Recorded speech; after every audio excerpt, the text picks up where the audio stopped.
ይሄንን መድኃኒት ስጪውና ቶሎ ሽባ እንዲሆን ነው የምፈልገው ብሎ ሲላትም አረ ይሄ እኮ ይገለዋል በማለት ስትመልስለት ካዲያ እኔ ምን አገባኝ እንዲሞት ነው የምፈልገው በማለትም ባርኮን እየመለሰላት ይገኛል። ዶክተር ርብቃም እጅግ ደንግጧለች። ጤነኛ አትመስለኝም እያለች ነው።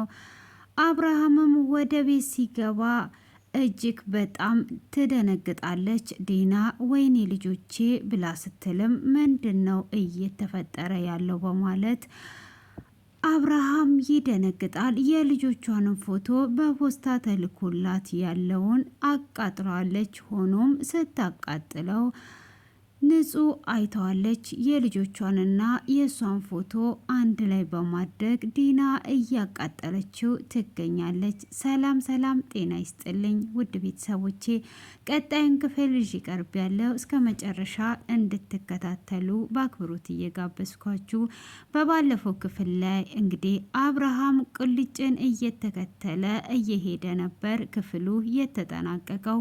ሆኖም ቁልጭ ጋር እንደደረሰ ለምንድን ነው በግስ ያልከኝ? ከኔ የተደበቀ ነገር ምንድን ነው? እውነትህን ነው? እኔ አዎ በግ ነኝ። ሁሉም እንደፈለገ ነው የሚጫወትብኝ። ሆኖም ግን አንተ ትልቅ የምታውቀው ሚስጥር አለ።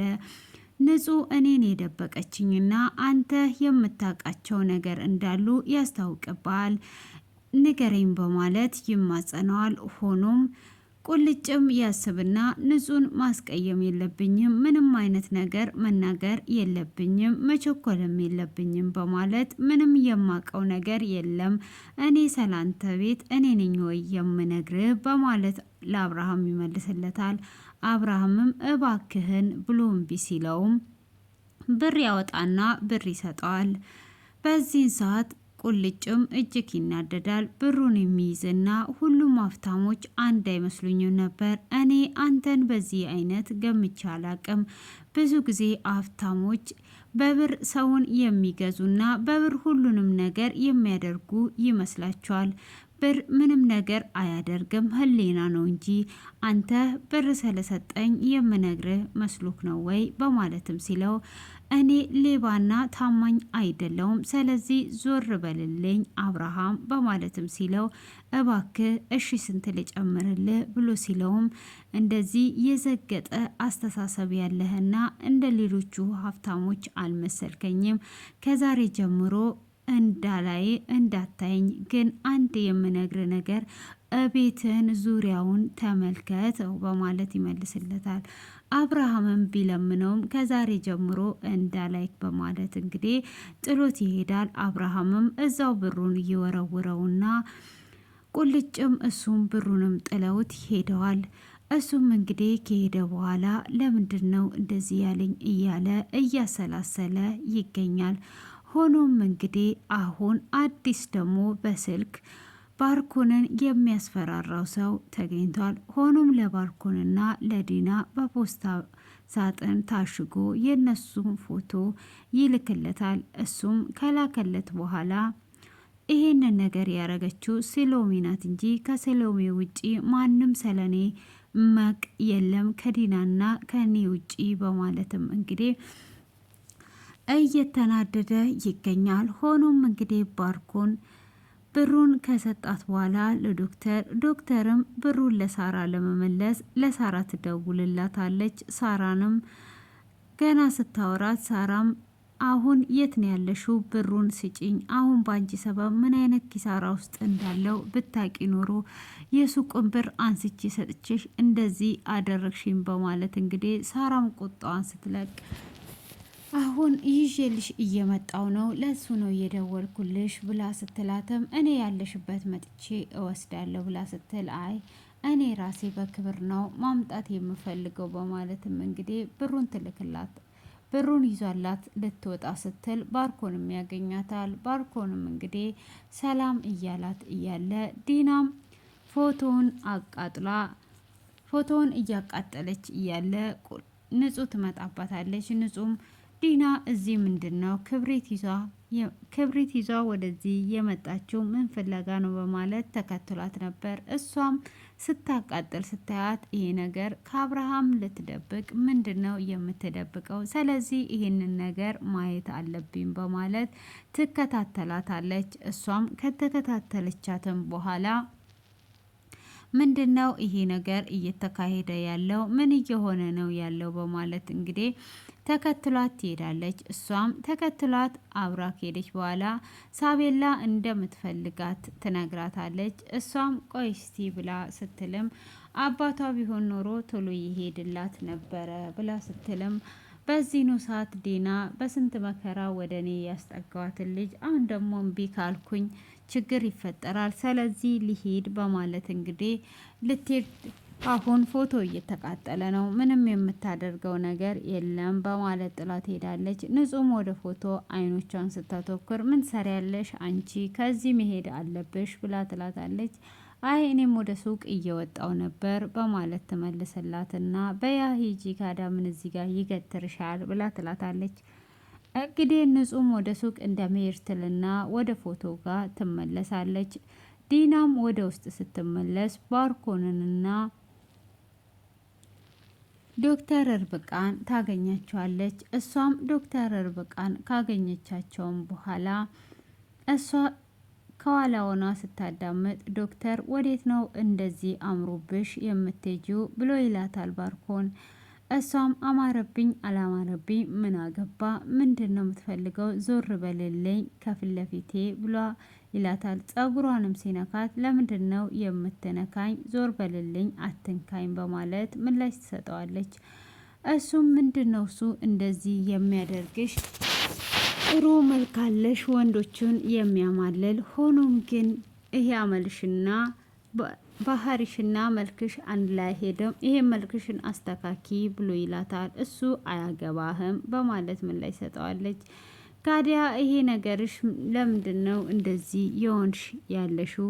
ይሄን ባህሪሽን አስተካኪ በማለትም ካዲያ ወዴት ነው የምትሄጂው? ባርኮን ታድሎ ይላታል። እንግዲህ ፍቅረኛዋን እሱማ ታድሏል በማለት ይመልስላታል። ምንድን ነው እሱ በማለትም እንዴ ተሻለው እንዴ በማለት ሲጠይቃት ምን ሆኗል ብለ ስትል ኤፊት አንድ ነገር ይሁንና አለቅህም ምንድን ነው እሱ በማለትም ስትለው ተሽሎታል ያልከኝ የሆነ ነገር አድርገዋል ማለት ነው ብላ ስትለውም እሱም እኔ ምንም ነገር አላደረኩም ብሎ ይላታል። ቢነግራትማ ይሄኔ ተሯሩጣ ወደ እኔ ትመጣ ነበረ፣ ስለዚህ ምንም ነገር አላደረገም ማለት ነው በማለት እንግዲህ ሁሉንም ነገር ማውራት ይቀጥላሉ። ሆኖም እንግዲህ አሁን እሱ እንደዚህ ዘንጠሽና አምረሽለት ስትሄጂ እንዴት አባቱ ታድሏል በማለት እንግዲህ ምላሹን ይሰጣታል። እሷም ዞር በልልኝ አሁን ከበሬ ላይ በማለትም በይ ቶሎ ተመለሺ አሁን ሂጂ በማለት እንግዲህ ይሸኛታል ማለት ነው። እንግዲህ በዚህ አይነት መልኩ ከሸኛትም በኋላ እሷም እሺ ብላ ትሰናበታለች። እሷም እንግዲህ ከዛ ከሄደችም በኋላ ቀጥታ ወደ ሳሪ ልትሄድ ነበር የሄደችው። ሆኖም እንግዲህ ዲና ምንድን ነው እያደረክ ያለው? ለካ ለዚህ ነው እንዴ የምትከላከልላት እንደዚህ የምትሆነው አየውል ብላ እንግዲህ እጅግ ትቆጣዋለች። ካን ወዲህ እንዳላይክ እንዳታይም በማለት ጥላው ወደ ፎቅ ትሮጣለች። ምን ይሻለኛል እቺ ሴትዮ በቃ የምታደርገው ነገር ሁሉ ግራ ገባኝ አይደል እንዴ በማለትም እንግዲህ እሷም ዞር በልልኝ ምንም የማቀና የምታውቀው ነገር የለም እኔ ላይክ አልፈለግም ብላ ሮጣ ትሄዳለች። ሆኖም እንግዲህ አብርሃምም እጅግ እየተናደደ ወደ ቤት ይመጣል። ቤትም አካባቢ ሲደርስ ቁልጭ ያለውን ነገር ሁሉ እያሰላሰለ ምንድን ነው ከኔ ኋላ የተደበቀው ምኑን ነው የማየው እያለ እንግዲህ እጅግ እያሰበና እየተጨናነቀ ይገኛል ማለት ነው። እንግዲህ በዚህ አይነት መልኩም እየተጨናነቀ ባለበት እንግዲህ ምንድን ነው ይሄ ነገር እየተካሄደ ያለው ምንድን ነው የሚሆነው ምኑን ነው ተመልከት የሚለኝ እያለ እንግዲህ እየተናደደ ወደ ቤት ሲገባ ዲና አልጋ ላይ ነበረች። ዲናም እሱ ሲገባ ታይና ትደነግጣለች። ከደነገጠችም በኋላ እንግዲህ ምንድን ነው እሱ አስደነገጥከኝ እኮ አባቴ ነፍሰ ጡር እንደሆንኩኝ ረሳህ እንዴ ብላ ትለዋለች። ምን የሚያስደነግጥ ነገር አለ? ምንም የሚያስደነግጥ ነገር እኮ የለም። ምን ሆነሽ ነው በማለትም ሲላት እሷም እንግዲህ አይ አስደነገጥከኝ እንጂ ምን ሆነሃል አንተ? ምን ነው ፊት በጣም ተጨማዷል፣ ተናዳሃል ብላ ብድግ ትላለች። እሷም እንግዲህ በዛን ሰዓት በተነሳችም ሰዓት ምንድን ነው እሱ በማለትም ስትለው እንግዲህ ያንን ነገር ከጠየቀችውም በኋላ ምን እያልክ ነው ያለኸው በል ብላ ስትለውም እንግዲህ ምንም እያልኩ አይደለም። አሁን አንቺንና ባርኮንን አንድ ላይ ላውራችሁ ፈልጋለሁ በማለትም እንግዲህ ይጠይቃታል። ምንድን ነው የምታወራን? እኔን አውራኝ አሁን ብላ ስትለውም አይ አሁን አንቺን ማውራት አልፈልግም፣ እኔ ማውራት የምፈልገው ይሄንን አይደለም ብሎ ይላታል። እንግዲህ ምንድን ነው ካዳ የምትፈልገው? ምን ማለት ፈልገ ነው ብላ ስትለውም እኔ አሁን ላይ የምፈልገው አንቺ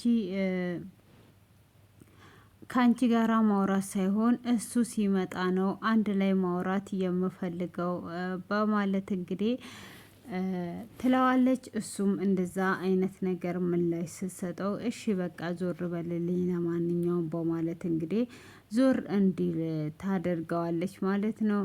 ያንንም እንግዲህ ዞር እንዲል ካስደረገችው በኋላ አንቺ ምን እየሆንሽ እንደሆነም ግራ ገብቶኛል ብለው ፖስታ ሳጥኑን አድርጎ ውጭልኝ እባክሽን ውጭልኝ ብሎ ይላታል። ወዴት ነው የምወጣው ብላ ስትለም ውጭልኝ እባክሽን በማለት ከቤት እንድትወጣ ያደርጋታል ማለት ነው። እንግዲህ እሷም ከቤት እንድትወጣ ካደረጋትም በኋላ ፖስታውን ስታየው ፖስታው ምንድን ነው? ለማን ነው የተላከው? ፖስታውን ከፍተ አይተዋል እንዴ ብላ ስትለውም አላየሁትም ገና ላየው ነው። ምንድን ነው እሱ በማለት እንግዲህ ይጠይቃታል። እሷም ምን እያደረክ ነው ያለው? ፖስታው የምንድን ነው? ስለዚህ እኔ ስለ ፖስታው ማወቅ እፈልጋለሁ ብላ ስትል አንተ ማለት እኔ ማለት አንተ ማለት አይደል ወይ? ስለዚህ እኔና አንተን ምን ለየን? በማለትም ትናገረዋለች። እሱም እንግዲህ ይነግራታል ማለት ነው። እኔና አንቺን ምንም የሚለየን ነገር የለም። ሆኖም ግን ስለዚህ ምንም ነገር አይደለም ብሎ በማለት እንግዲህ ምላሹን ይሰጣታል። አሁን እንድትወጪልኝ እፈልጋለሁ፣ እኔ በኋላ ላይ ባርኮንን አናግረዋለሁ በማለትም ይናገራል። እሱ ሲመጣ አንድ ላይ ነው የማወራችሁ በማለት እንግዲህ ምላሹን ይሰጣታል ማለት ነው። እንግዲህ በዚህ አይነት መልኩ ከመለሰላትም በኋላ ምን እየተካሄደ ነው? በቃ ውጪልኝ ከዚህ ብሎ ሲላትም እሷም እንግዲህ እሺ በማለት ለመውጣት ታስባለች ማለት ነው። እሷም እንግዲህ ለመውጣት ካሰበች በኋላ ቶሎ ብላ ባርኮን ለመደወል ታስባለች። ባርኮንም እንግዲህ ከሲሎማ ጋር ነበረ። እሱም እንዴት ነው አብረን እየሰራን መተማመን የለንም ወይ? ይሄንን መላክ ለምን አስፈለገው? ለምንስ ነው የላክሽው? እንዴት ነው ይሄንን የምትልኪው? ይሄንን አብርሃም ቢያየው የሚፈጠረውን ነገር ታውቂያለሽ ወይ? በማለት እንግዲህ እጅግ በጣም በቁጣ ሲናገራት ነበረ ማለት ነው። እንግዲህ ያንን በሚናገራትም ሰዓት እሷም ምንድን ነው እየተፈጠረ ያለው? ምንድን ነው እየሆነ ያለው? በማለት ትናገራለች። እኔ ምንም ያደረኩት ነገር የለም በማለትም ስትለው እሱም እንግዲህ ምንድን ነው ካዲያ የምትፈልገው? አንቺ እንዴት ይሄንን ታደርጊያለሽ? በራስሽ አተማመኝም ወይ? ይሄንን አብርሃም ቢያየው በማለት እንግዲህ አሁንም እጅግ አይነት ቁጣ ይቆጣታል። እሷም እውነትህን ነው፣ እኔም ብሆን አንተን ነው የምጠረጥረው፣ ግን እኔ ይህንን ነገር አላደረኩም በማለት ስትመልስለትም ከአንቺና ከኔ ከዲና ውጪ የሚያውቅ ማንም ሰው የለም፣ ስለዚህ ራስሽ ነሽ ያደረግሽው በማለት ይመልስላታል። በዛኑ ሰዓት እንግዲህ ስልክ ይደወልለታል ማለት ነው። ስልክም ተደውሎለት እንዴት ነው ተመቸ እንዴ በማለትም እንግዲህ ሲናገረው ምንድን ነው እሱ አንተ ከኔ ምንድን ነው ትፈልገው? ማነክ? ወንድ ከሆንክ ለምን ፊት ለፊት አትጋፈጥም? የት አለ ተደብቀ እንደ ፈሪ የሆንክ ፈሪ አገኘሃለሁ ምናምን በማለት እንግዲህ ባርኮን ፎከራውን ይጀምራል። እሱም የትም አታገኘኝም፣ ስታገኘኝ ታያለ ፈሪ እንደሆንኩኝ አሁን ይኸውልህ እንዴት እንደሚመች እስከ ቤት ድረስ አመጣልሃለሁ በማለት እንግዲህ ይናገረዋል። ሲሎማም እንግዲህ እኔ ብሆን ኖሮ እንደዚህ ሳይሆን የማደርገው የማትሰራና የማታደርግ ከሆነ ሬሳዎቸውን ነው እስከ ቤት ድረስ የማመጣል በማለት እንግዲህ ቶሎ ብለ ይህንን ነገር አድርግ ትለዋለች። እንግዲህ ባርኮንም ያላሰበው ነገር ውስጥ እየገባ ስለሆነ እሱም እንግዲህ በመሄዱ ይሄንን ነገር መድኃኒቱን ከዶክተር ይገዛና ይህን መድኃኒት እንዴት ነው የምሰጠው በማለትም እንግዲህ ይጠይቀዋል ማለት ነው። እሱም ምንድን ነው የምትፈልገው? በምንድን ነው የምትፈልገው? በማለትም ሲል እኔ የምፈልገው እንዲደነዝዝ ነው ብሎ ይለዋል። ሽባ ቶሎ በአስቸኳይ ሽባ እንዲሆን ነው የምፈልገው በማለትም ሲለው እሱም ምንም ችግር የለውም ወይም በምግብ ወይም በመጠጥ ስጠው ብሎ ይለዋል። እሱም እንግዲህ እሺ በማለት በዚህ ተስማምቶ ወደ ቤት ይመጣል ማለት ነው። ቤትም መጥቶ እንግዲህ ዲና ያለውን ነገር ከነገረችው በኋላ አብርሃም በጣም እንደተናደደና ፖስታው በእጁ እንዳለ ከነገረችውም በኋላ እንግዲህ ምን አይነት ነገር ይፈጠራል በማለት እጅግ በጣም እየተጨነቀ ባለበት ሰዓት እንግዲህ እያወሩና ምን ማድረግ እንዳለባቸው እያሰቡ ሳለም አብርሃም ተኝቷልና በዛው ዶክተር ርብቃ እንግዲህ ሳሪ ያለቻትን እያሰበች ቤት ትደርሳለች። እንግዲህ በሷ ሰበብ ኪሳራ እንደገባትና ከዚህም በኋላ ልታያትም እንደማትፈልግ ሁሉንም ነገር እንግዲህ እየነገረቻት ያለውን ነገር እያወራች ትመጣለች ማለት ነው። እንግዲህ በዚህ አይነት መልኩ ካደረገችም በኋላ ሆኖም ዶክተር ርብቃ ስትመጣ ሁለቱንም ገረፍ ገረፍ አድርጋቸው ትገባለች። እሱም ተከትሏት ሊሄድ ሲል ና አርፈ ተቀመጥ ደግሞ አሁንም ፈልገ ነው በማለት ስትለውም እንግዲህ እሱም ምንድን ነው አርፌ የምቀመጠው ነይ ብሎ አስቀምጦ ያስረዳታል። እኔ ዶክተር ርብቃን ለሌላ ነገር አይደለም የምፈልጋት ይህም መድኃኒት ይታይሻል አይደል? ይህም መድኃኒት ለአብርሃም ሰጥቷ አብርሃም ሽባ እንዲሆን ነው የምፈልገው ብሎ ይላታል። እሱም እንዴት ነው ይሄንን እሷ የምታደርገው ብላ ስትጠይቀውም እሱም እንግዲህ ይህን መድኃኒት ከሰጠችው በኋላ እሱ ሽባ ከሆነ በኋላ ያንን የቤት ውክልናውን ስለቤቱ አውርተን ነበረ። የቤቱ ውክልና ሙሉ ለሙሉ ለኔ ስለሰጠኝ ከዛን ይሄንን እንግዲህ ቀጥሎ ምን እንደማደርግ ለአንቺ አልነግርሽም፣ ስለዚህ ይሄንን ነገር ላደርግ ነው ብሎ ይላታል። ለዚህ ነው እኔ ዶክተር ርብቃን የምቀርባት እንጂ ለሌላ ነገር አይደለም በማለትም ስትለው እሺ የኔ ውድ ባል እንግዲህ እንደዛ ከሆነ አስቀድመ ብትነግረኝ እኮ እኔም እንደዚህ አልጠርም ነበረ ብላ ትለዋለች። እሷም እንደዛ ካለችው በኋላ እሺ በቃ እንደዛ ከሆነ ምንም ነገር አታስብ ትለዋለች። እሺ በቃ እንደዛ አድርጊ፣ እንደዛ አደርጋለሁ በማለት እንግዲህ አሁን ከፈቀድሽልኝ መሄድ እችላለሁ ወይ ብሎ ይላታል። አዎ መሄድ ትችላለህ የኔ ፍቅር እተማመንብሃለሁ ብላ ትለዋለች። እንደዛ ነው እንዴ በማለት እንግዲህ እሱን ወደ ዶክተር ርብቃ ጋር እንዲሄድ ታደርጋለች። ሆኖም እንግዲህ ፎቶን ጥርጣሬ ስላላት ሳቤላ ጋር ስትሄድ ሳቤላም ስለተኛች ምን ሆና ነው እየተኛችው? ካዳ እቺ ነገር አሁንም ሌላ ነገር እየጠነሰሰችብኝ ነው ወይ በማለትም እንግዲህ ጥርጣሬ ነበራት። ሆኖም ንጹህ እንግዲህ ፎቶውን ኪሷ ውስጥ አስቀምጠዋለች። ተጠራጥራለች። ያው ደርስበታለሁ እያለች ትገኛለች ማለት ነው። ሆኖም እንግዲህ ባርኮን ይሄድና በይ ይሄ ፎቶ ይሄንን መድኃኒት ቶሎ ብለሽ ሰተሹ ሽባ እንዲሆን እፈልጋለሁ ሲል እንግዲህ ንጹህ በር ስር ሆኗ እያዳመጠች ነበረ። ንጹህ ይሄ ነገር እንዲሆንማ በፍጹም አልፈቅድም፣ ጭራሽኑ ሊገሉት ነው እንዴ በማለት እንግዲህ በር ስር ቆማለች። ዶክተር ርብቃም በፍጹም ይሄንን መድኃኒት አልሰጠውም እያለችው ትገኛለች። እሱም ወደሽ ሳይሆን ተገደሽ ትሰጫለች፣ ቶሎ ሽባ መሆን አለበት እያላት ነው። አብርሃምም እንግዲህ እስካሁን ድረስ የነቃ ነገር የለም። ሆኖም እንግዲህ እነሱ ባልና ሚስት እንደሆኑ ባያውቁም እንግዲህ እዚህ ጋር ዲናም እንግዲህ እሱ ሽባ እንዲሆን ነው የምትፈልገው። ቀጥታ የሚፈልጉት ንብረትና ንብረት ስለሆነ ማለት ነው። እንግዲህ የዛሬው ይሄንን ይመስላል ገረፍ ገረፍ አድርጌ ስነግራችሁ። ሆኖም እንግዲህ ለገንዘብ ብላ ዲና እዚህ ጋር ልጆቿን ሳይቀር እንግዲህ አቃጥላለች ማለት ነው። እንግዲህ ገንዘብ ብዙ ነገርን ያደርጋል። አብርሃም ከሚያይ ብላ የልጆቿን ፎቶ አቃጠለች ማለት ያው ልጆቿን እንዳቃጠለችው ነው። እንግዲህ እሷንም ባርኮንንም አንድ ላይ ነው ያንጫጫቻቸው ማለት ነው። እንግዲህ ይሄን ያህል ገንዘብ መፈለግ መጨረሻው ይሄ ነው ማለት ነው። እንግዲህ ምንም አይነት ነገር ላይ ሳይደርሱ እንግዲህ እንደዚህ አቃጥላቸዋለች ማለት ነው። እንግዲህ እንደዚህ ካቃጠለች እጅግ ከባድ ነው የሚሆነው ማለት ነው። ሆኖም እንግዲህ ሁሉንም ነገር በቅርብ ንጹህ ትደርስባቸዋለች ብዬ አስባለሁኝ።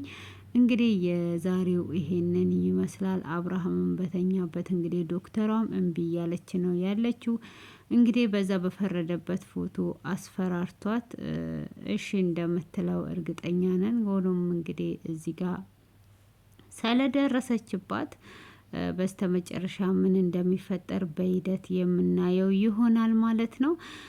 በትዕግስት እስከዚህ ሰዓት ስለምትከታተሉኝ ከልብ አመሰግናለሁ። ስለነበረን ቆይታ ለዚህ ቤት አዲስ የሆናችሁ ላይክ እና ሰብስክራይብ አድርጉ። ውድ ቤተሰቦቼ የምወዳችሁና የማከብራችሁ መልካም ቆይታ ይሁንላችሁ። ከልብ አመሰግናለሁ። ባይ ባይ። መልካም ምሽት